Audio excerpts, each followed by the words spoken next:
All right, we're recording. Cool. What's What- up? What's up, man? We're back at it again. Mm. Well, welcome back to the podcast, guys. We're we're talking about my background and my experiences with anxiety and those kinds of things today. I do want to mention that in the show notes we have links to our Instagram page, the Facebook, and all of that. So if you could check those out, just like and follow the pages that we have. We're going to be posting more stuff up on there as we get closer to launching the Spero website and doing stuff with that. Um, and then leave a review if you can. It helps us build the podcast and reach a broader audience. Leave a review, share it with a friend. Let's grow this community as much as we can in a short period of time. Yeah. You got anything you want to add? Also, just encourage the Instagram a little bit more. I know you had touched base on it, but it's definitely a platform for us to interact with you guys instead of you guys just hearing our podcast. So if you guys have any questions or you want us to dive deeper on a certain topic, we definitely would like to hear that more. So you guys can check out our Instagrams, and we'll be able to be a little more interactive and cover a lot more things that you guys would be interested in. So definitely just encourage you guys to check it out. That way we can get to know you guys more and hear from you guys. Yeah, for sure. I'd like to do like a Q&A episode, like a 15, 30-minute episode.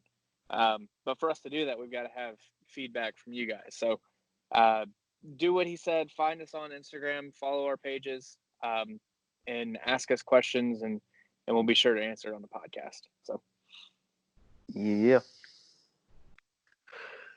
All right, Brennan.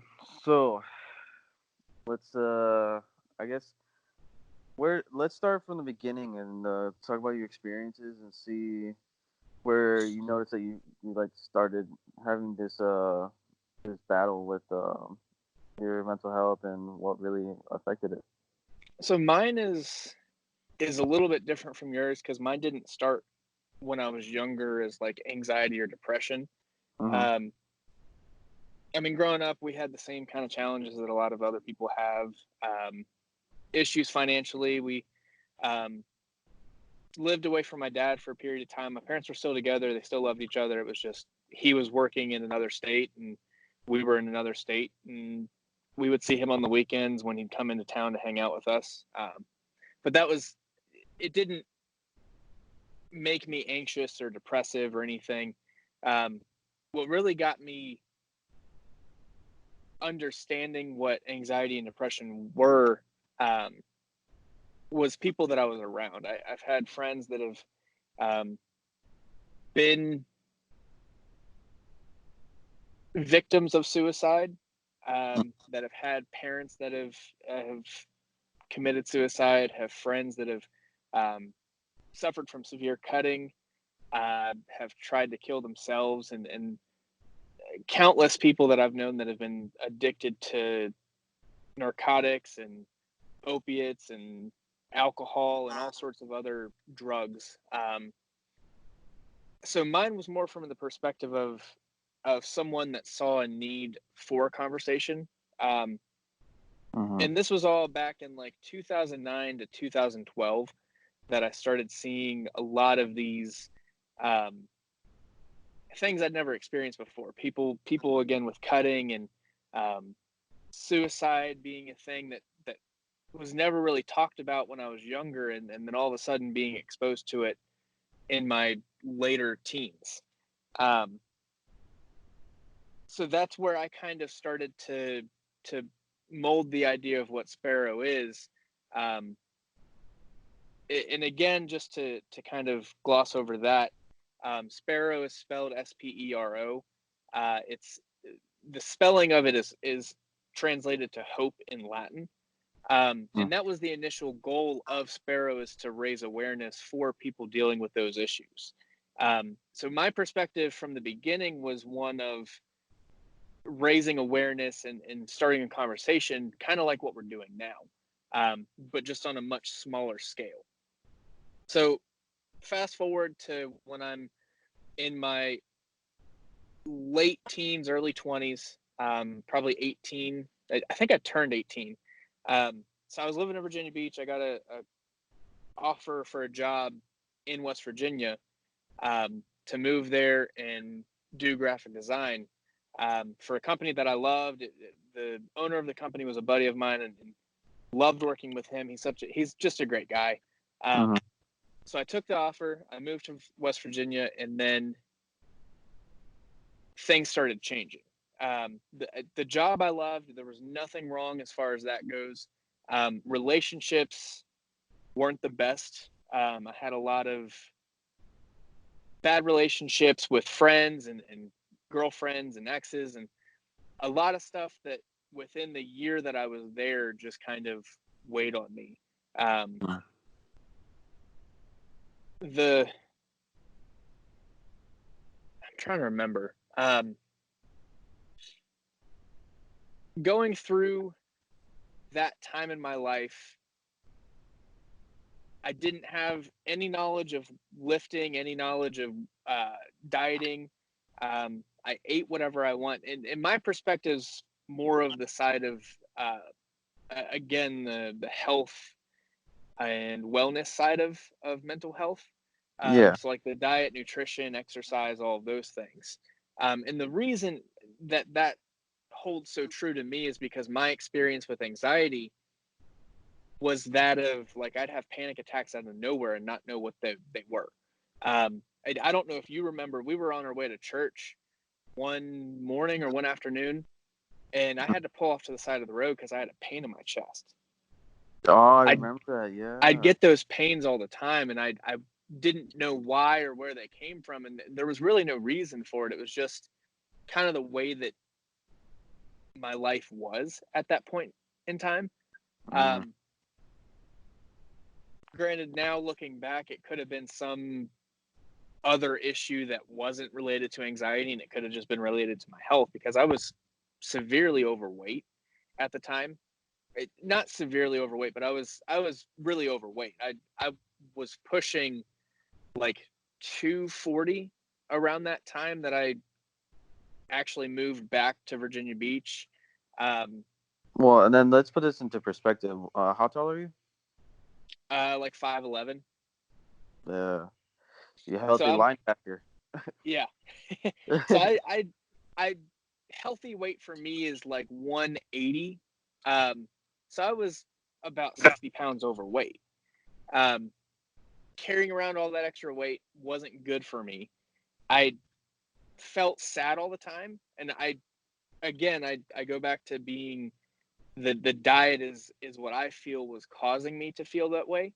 Mm-hmm. Um, and then I'd have those chest pains all of a sudden. Again, that could be just from my health, and or it could be from the way that my life was at the time was just a very anxious environment. Um, Yeah. me and you were roommates, and then we had another roommate. There was a lot of tension going on constantly between all three of us, Yeah. at different times for different reasons. And of course, when you live with someone in close proximity, it happens. Um, and then we all moved out. You got married and did your own thing, and then our other roommate, he had a job that was taking him to all their locations, and he wasn't ever really in town. So I got a place with another friend of ours, and that was a better environment. I think there was a lot less stress, but it was more stressful because it was two people paying bills instead of three. Yeah. um, so it I traded one type of stress for another, and it it changed kind of where my anxiety came from. And Mm-hmm. around that time, I started dating a girl that was just very toxic for me. She wasn't at the beginning, but the more and more that we were together, she just wasn't right for me. I think she had a lot of growing up that she needed to do, and it wound up taking its toll on me. Um, And I have that same kind, or I used to have that same kind of anxiety of not wanting to be left alone, wanting to always be talking to someone. Um, and she was the kind of person that her anxiety would flare up, she would push me away. Um, Oh, okay. so it to to make it even worse, we were in two different states. So it was really really difficult, and I learned a lot from the relationship. And from that relationship, I pushed myself into dieting and working out. Not for her, for myself, because I knew that something needed to change. Mm-hmm. And that's really where I started to look into the diet side of mental health. Um, what's crazy is the current guidelines that we have for um, nutrition are supposed to be like a one size fits all for people, but the one size fits all limits fats considerably and emphasizes carbs, which fats are really really important for healthy hormones, healthy uh, levels of different vitamins and I can't remember. Yeah, basically stabilizes your hormones. A lot of your basically involuntary regulatory functions in your body, um, especially like your mood, endorphins. Yeah, So yeah, all those things. Which, by the way, I don't know if I mentioned this in the previous podcast. I don't know if everybody knows, but I did work as a personal trainer. So I used to work actually at LA Fitness. So I get where you're coming from. So, uh, but yeah, and then yeah. So when you're talking about your fats and your diet and everything, that does take into effect your mental state because it does regulate your energy. I mean, to put it in more layman's terms, you got to think of it as, how do you feel when you're hungry? You feel crabby, you feel tired, you feel irritable. That's all because your glucose levels are low and your body's not as responsive. It's not as alert and just needs the proper fuel. yeah, and around this point in time, and I'm jumping all around, and I'm not very good at talking about one thing. I kind of go off on tangents. So if it's a little annoying, you can skip this episode. Um, but the primary diet that I was eating was fast food. So that added a layer of I was eating not only bad things, but the worst possible version of things for me. Um, and I'd eat too much too. I mean, I went from I probably weighed about 190 or so when I moved to West Virginia Hmm. to weighing 240 when I moved back to Virginia Beach.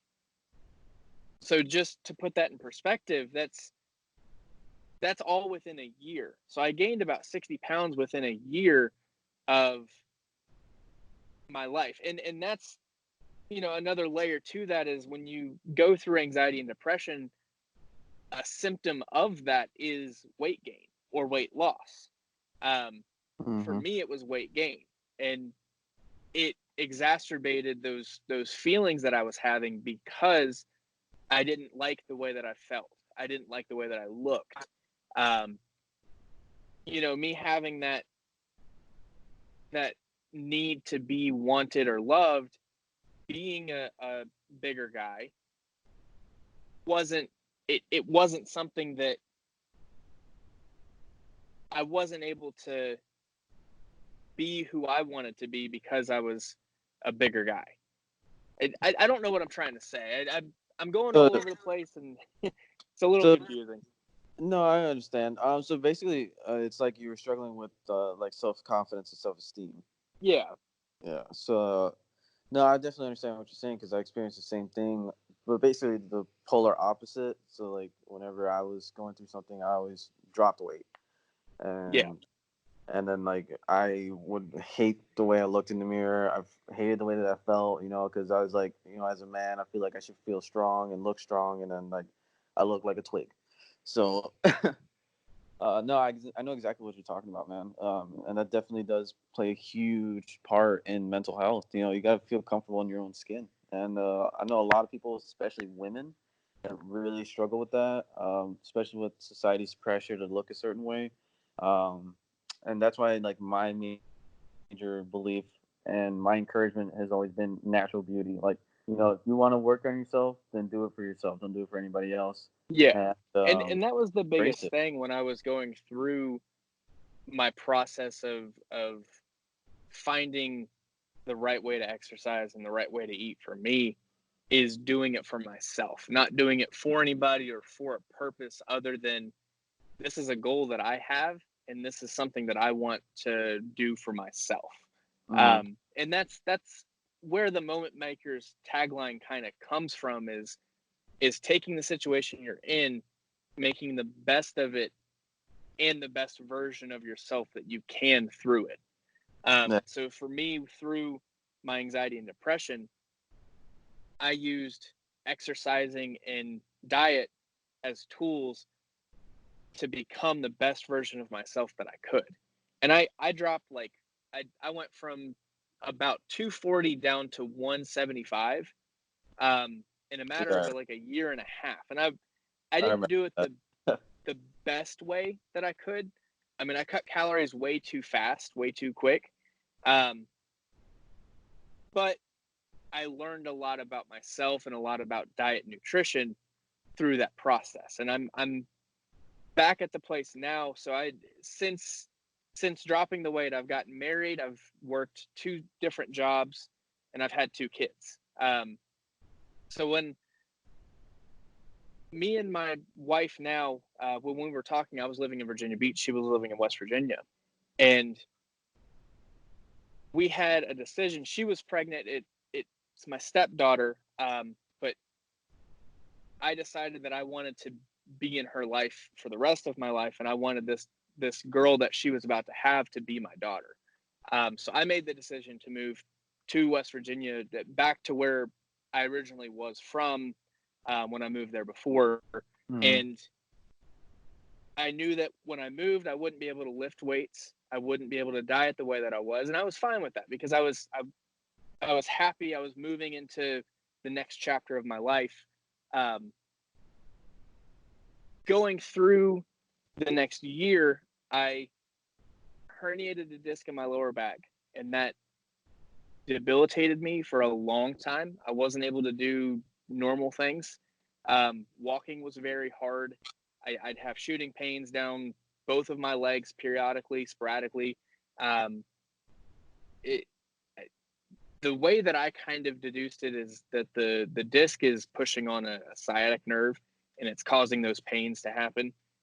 It's a lot better now, but at the time I wasn't able to do anything. Mm-hmm. And I went through about a year after being diagnosed with the herniated disc, um, of not being able to do anything, um, not being able to really even walk because of the disc. I missed a buddy of mine's wedding because I couldn't drive to North Carolina to be there at the wedding. Um, so it really sucked, and it brought me down a few pegs, because I went from having all this confidence to having all this weight loss, um, getting married and having a new baby, um, to then having this herniated disc that debilitated me, that made it so that I couldn't really do anything. Um, that was about a year and a half ago. Mm-hmm. Um, so I made a few decisions in my life to start changing things. So I stopped working construction because it wasn't doing anything but hurting me. Um, that was the best decision I could have made because it took me away from doing manual labor where it was hurting my back. Yeah. I do drive an hour to work now, but the drive is nothing compared to doing physical labor that was hurting me. Not that physical labor was hard, It's just the type of work that we were doing wasn't good for my back. Yeah. So working in the new job that I'm at now, I don't do any real physical labor. I have a desk job, but I do a lot more than just sit at a desk all day. About 3 or 4 months ago, I started getting back into lifting, and that changed my life completely. You know, I don't know if it was from my diet not being right or if it was from driving 2 hours a day to work and back. But my mood started changing, and I was constantly in a bad mood. And I think a lot of it had to do with my back being the way that it is. But I realized that my anxiety kind of changed, because where I was at this high for so long, you know, being confident, lifting, working out, dieting, feeling the best that I've ever felt, I didn't have any of that anxiety anymore, at least not that I could tell.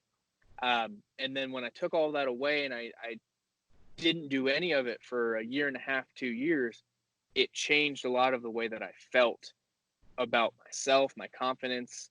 And I just started getting irritated all the time and angry for no reason and frustrated with the simplest things and overwhelmed.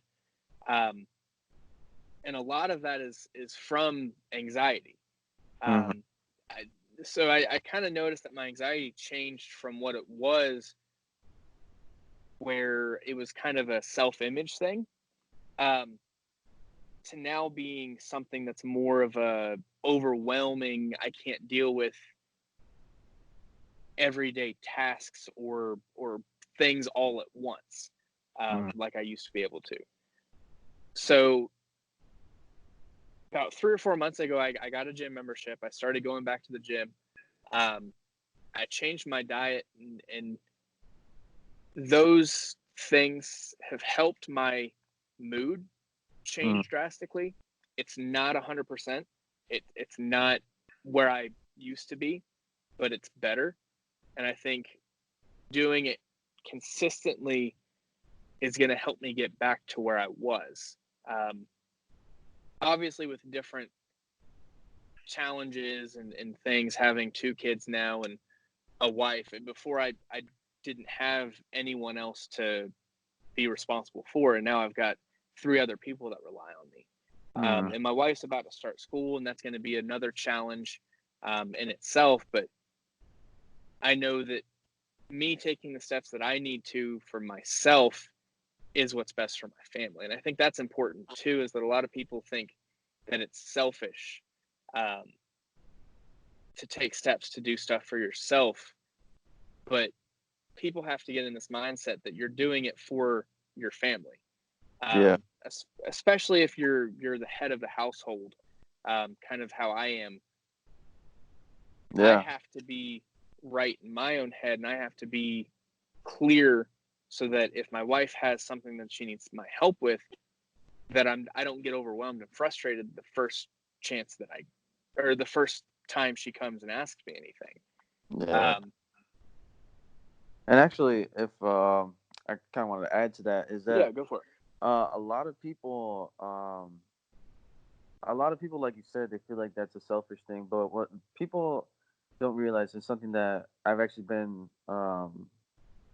reflecting on recently. Because basically, right now at this moment, um, I've been doing a lot of self-reflecting to grow for my relationship, and it actually has brought a realization that in order for you to be happy with somebody, you have to be happy with yourself. And and a big mistake that a lot of people may make, including myself, and something that I noticed that you had mentioned about, like with your previous relationship that ended up being toxic, and the fact that you're reaching out to her a lot for comfort, is that we have a form of an attachment that causes us to seek others for a form of self-soothing. But when that happens, that eliminates the self part in self-soothing. So then we become very dependent which could add an unnecessary amount of pressure on the other person. So, um, what I wanted to pull out of that is that it's healthy to be in a relationship and to support each other.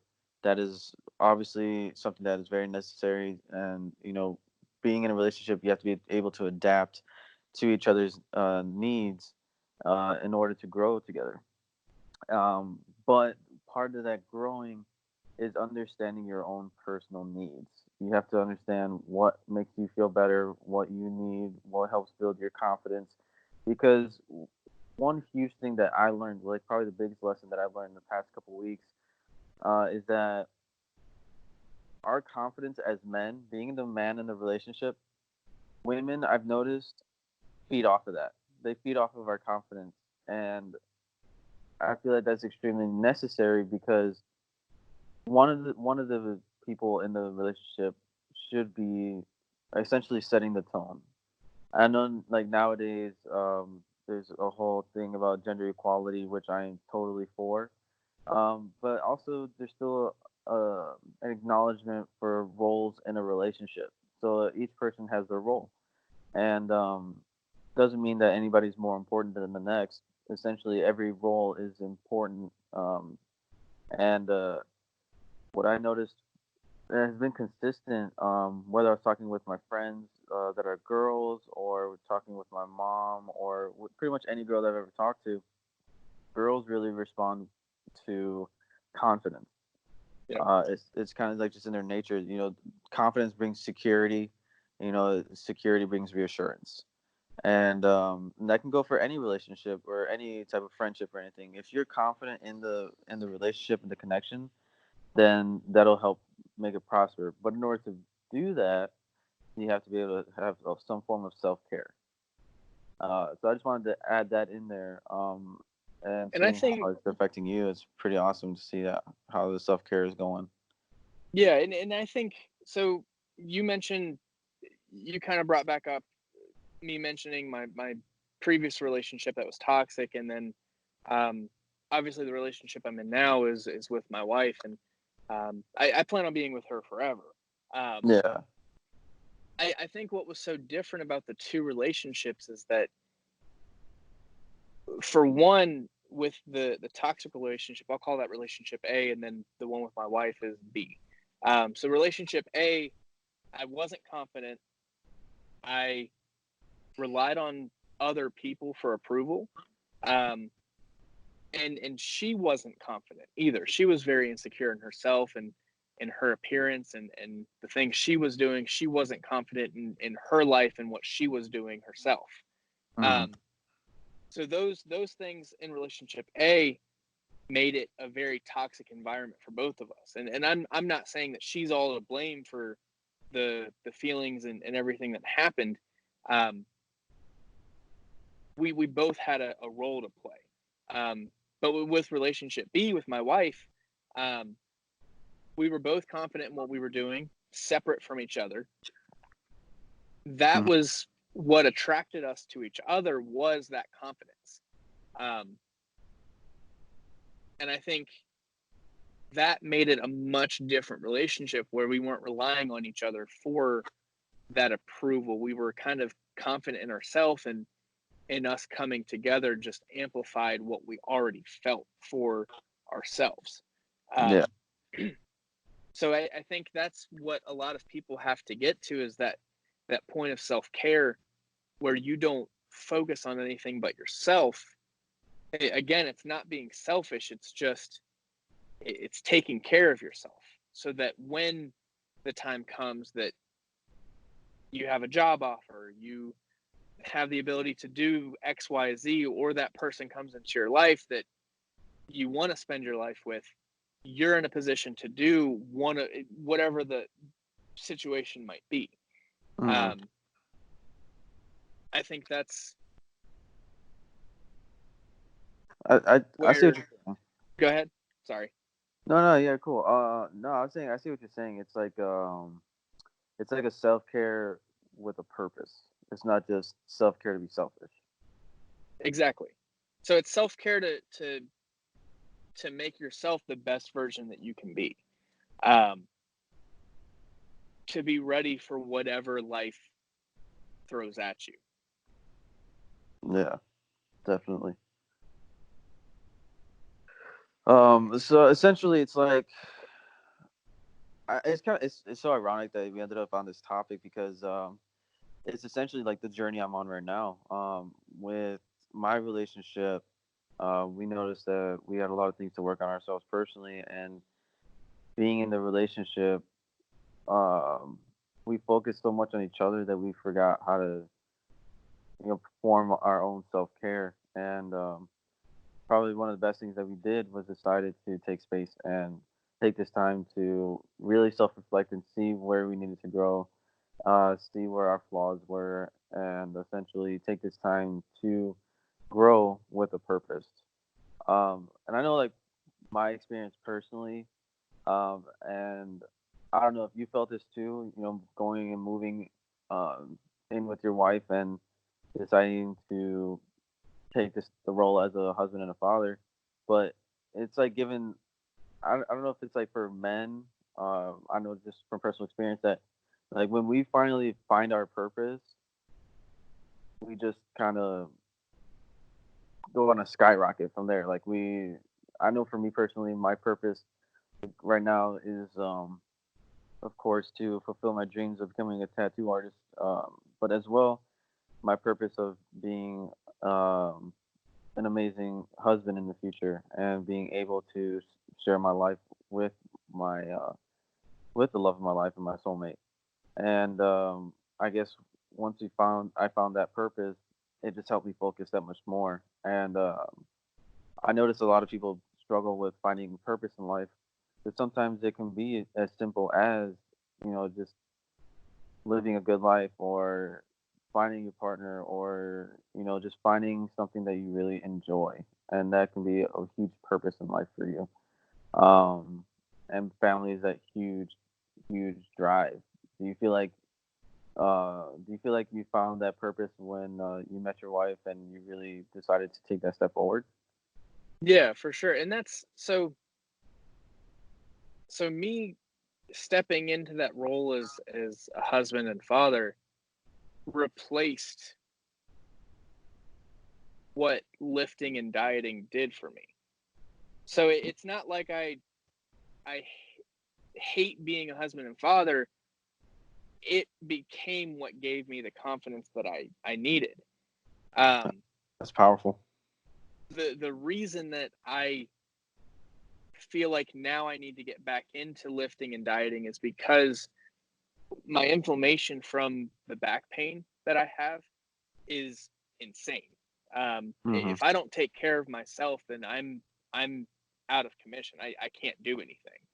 Yeah. Um, so for me now, it's not even so much of a getting back in shape so I can look better. It's so that I can feel better, so that I can do stuff with my kids, so that I can do stuff with my wife.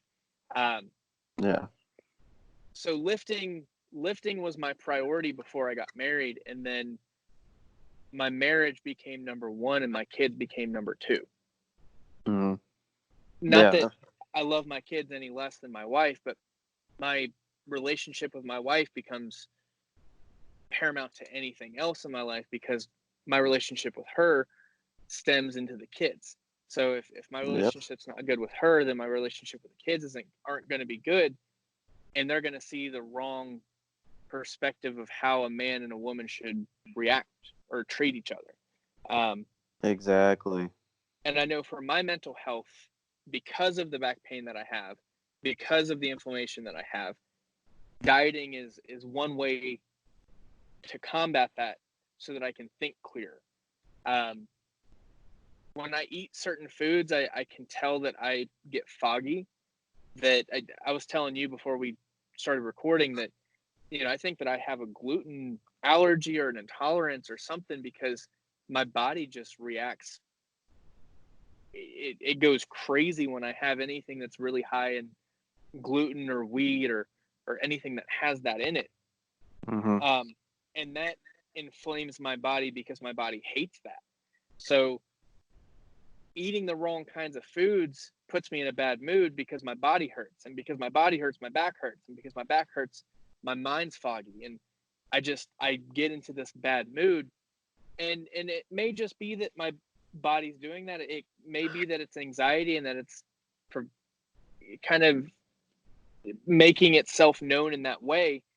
It could be a number of things, but I know when I lift and I eat better, my relationship with my wife is better, my relationship with my kids is better, and I just feel like a better person overall. Yeah, no, yeah, I totally agree. Yeah, I experienced a very similar situation where I actually back, I think it was late January, early February, um, where I actually suffered a knee injury. Don't know how it happened. When I don't recall any time lifting and feeling any type of pain. I just woke up one day and tried to get out of bed and fell flat on my face, and I couldn't get up. Um, and experiencing that injury and feeling how debilitating it was, I totally understand where you're coming from. Where it was just like, man, it was a real mental battle because just like you, my passion is working out too. And when I go to the gym, and being a personal trainer, I know the importance of being properly proportionate, with your body. Yep. And going to gym and only being able to hit upper body and seeing my lower body just slowly debilitate. It was very heartbreaking, because I had been working very hard on my body. Um, but I would say the biggest lesson that I learned from that is you just gotta stay focused. As basic as that sounds, you have to understand that there are times in your life where you're gonna have to take a rest. There are times in your life where it's not gonna go as planned, but you adapt. And I took the time to work on my weaknesses on my upper body, and I really dived into research for proper rehab, proper stretching techniques, so that I could get back to where I was with my legs. And I think that's an And important thing there too, exactly. because I had a very similar with my back. I mean, your leg and my back are both kind of similar injuries where they kind of debilitated us in a way, both different ways, but both where it was a enough to cause a depressive mood, Hmm. and some anxiety, because I truly didn't think I'd ever be able to lift again because of the way my back is. Uh,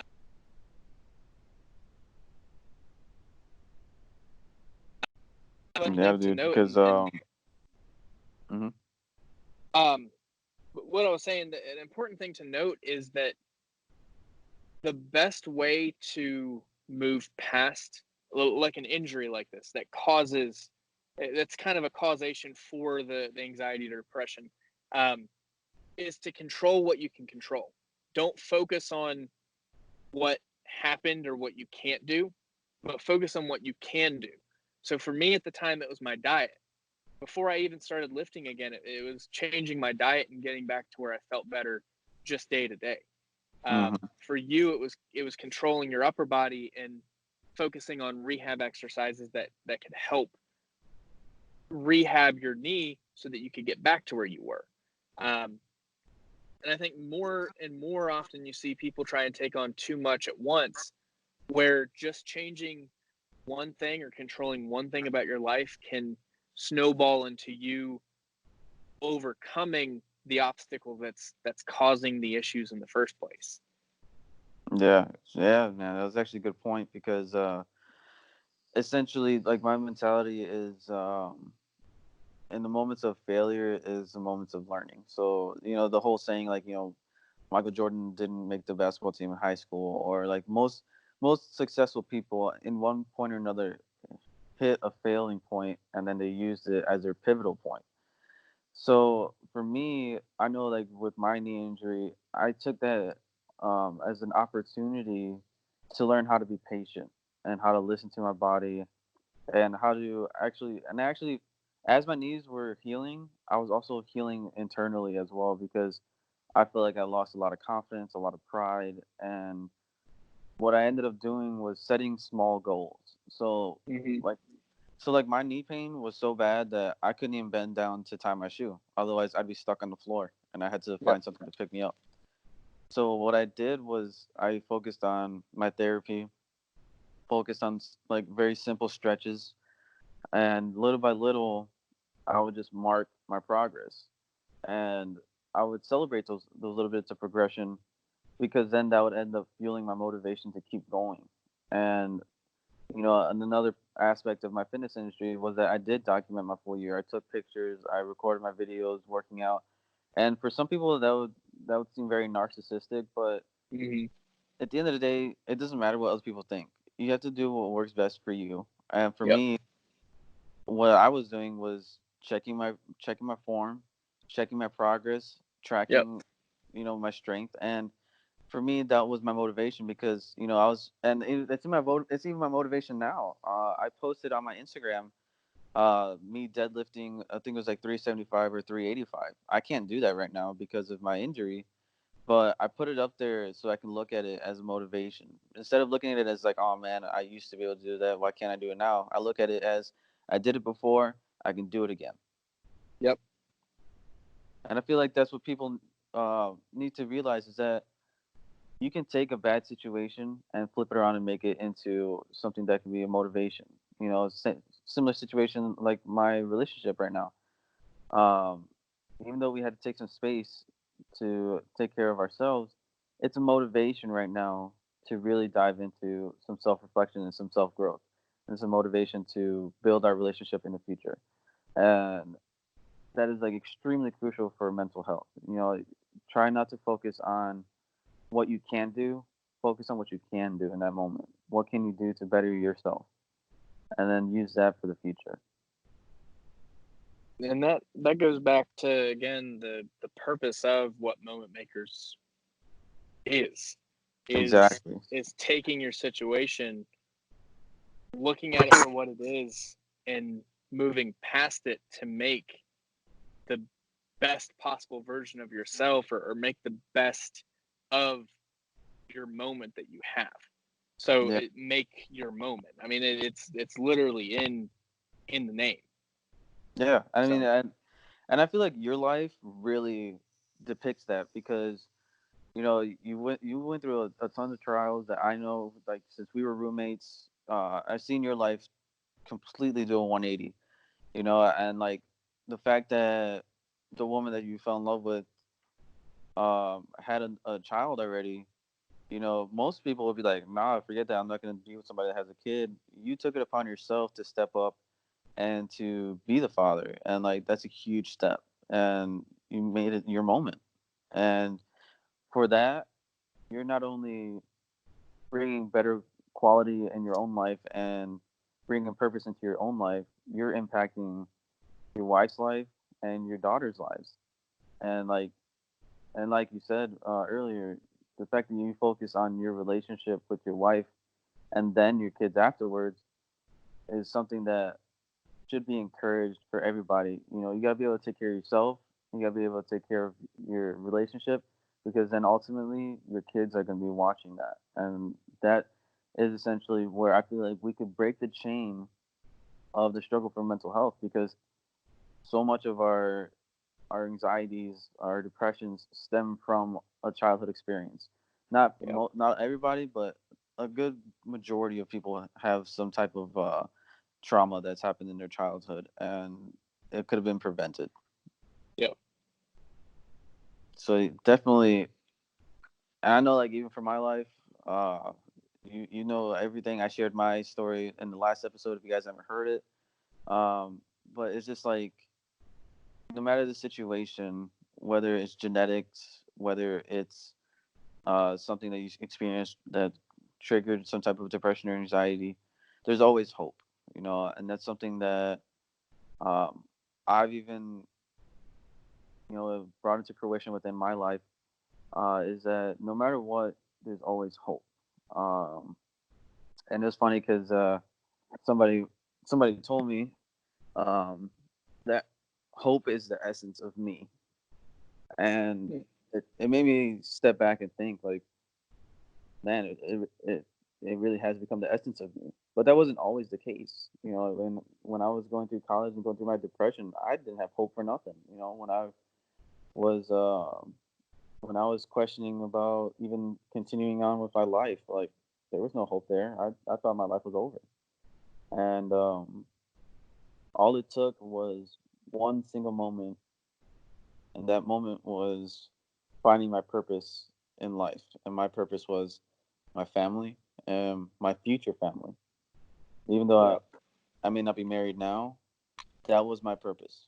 And Well, and I that's think that's what's funny about both me and you, and I don't mean to interrupt you, but no, no, you're both of good. us being into fitness and exercising the way we are, because mental health is just like any other muscle in your body.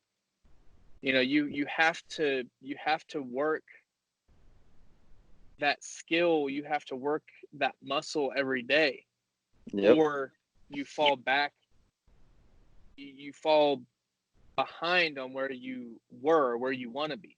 If you don't bench every day or you don't bench every week, your PR is going to go down. Yep. It's the same with mental health. If you don't use the tools that you've found along the way to better yourself and better your mental health, you're going to fall back into that rut. Mm-hmm. You have to work at it every day to be the best possible version of yourself. And some days aren't going to be great.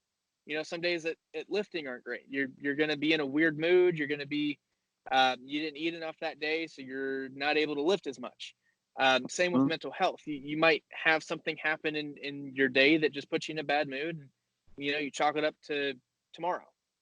But it's Yep. something you have to work at every day, and you have to flex those muscles and work on it every single day, or you fall back into that rut.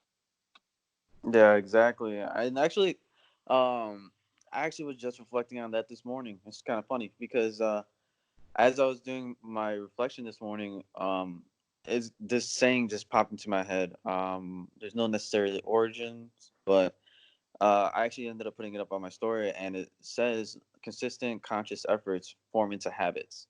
Then habits, Yep. after time, become a lifestyle, and then after a while, that lifestyle becomes a part of you. Yep. So it's taking that conscious effort every single day. For example, um, what was it? Last Saturday, um, I had a really bad day. It was a really bad day after I had such a great week. I felt a ton of growth, and then this Saturday, it just like came crumbling down, just because of something that happened at the shop. And instead of sitting there sulking on it, I decided to come home. I made a conscious effort. Told myself, you know what? I'm gonna come home, reflect, and I want to end this day on a positive note. That way, this mentality can shift over, and I can start fresh tomorrow. And just by doing that, I took literally not even 10 minutes. Came home, even though I didn't want to. I grabbed my notebook. I went into my room. I wrote down how I felt, and then I also wrote down a ton of strengths that I had. I built myself up in that moment and wrote down a bunch of things that I know are good traits about myself, and I just focused on that. I focused on my goals. I focused on what I was good at, and then the next morning, it was as if the day before had never happened. Yep. And that is a huge practice that many therapists have even encouraged is making it a habit and a practice to build yourself up. If you got to write sticky notes on your mirrors with good messages, if you got to write it down in a book, or if you want to write it down in your phone and send it constant reminders, it's taking the conscious efforts so that you're building yourself up, which then builds your own confidence, you build your own self-esteem, and like they say, you speak it into existence, right? So it's like, Yep. so it's just like making that conscious effort, man. And like you said, taking it day by day. Some days are gonna be better than others. Um, but I always try and make it a focus that even on the bad days, end it on a good note. Leave it behind. Build yourself up right before you go to bed. That way, you're going to sleep with a better mentality. You'll have better dreams, then you wake up feeling refreshed. Yep. I think that's a good place to end it there. Yeah. That's kind of a natural way to close that out. Cool. Yeah, man. Well, So I'm excited to keep doing these. I'm getting a lot out of it myself, and I know just from the feedback we've gotten from the first 2 episodes being launched, um, there's a lot of people that are at least getting something from it. Um, I look towards having it be more of a community where we could have something on a website where you can ask a question and the community can help you with that, or give you tools to use um, to deal with whatever you're going through, whatever anxiety or mental health issue you're going through. Have a community of people behind you that can help. Um, yeah. so that's why we're pushing the Instagram and the reviews as much as we can, because we want to grow this into something bigger than what we even can fathom, because we want to reach more people than what are just in our direct circles. Yeah, exactly. Definitely want to be able to reach out, build that community, because you never know. I mean, it could be your neighbor, it could be your coworker that you never even talked to. Um, just I basically just in a day and age where isolation is very prominent. We want to bring back that old school community feel. Yep. Oh, well done. All right. Well, cool. Well, we'll end it there. Uh, Make sure to leave a review, like we said. We've got the links to all of the pages, Facebook, Instagram, all of that in the show notes. Leave us a comment. Let us know what you think, and be on the lookout for some Q&As coming to Instagram from both me, Eli, and the podcast page. So, All right, sounds great, man. Yeah, guys, definitely. I'll be posting on my personal Instagram as well, keeping you guys updated. You guys can look me up, Journey of Eli, all one word. Um, Definitely, because I devoted my personal page for an example of mental health and what I'm going through personally. So if you guys want to follow that, you guys can ask me questions as well, and I'll definitely be putting it into our episodes as well. yep. Well, cool. We'll catch you guys in the next episode. Take care, guys.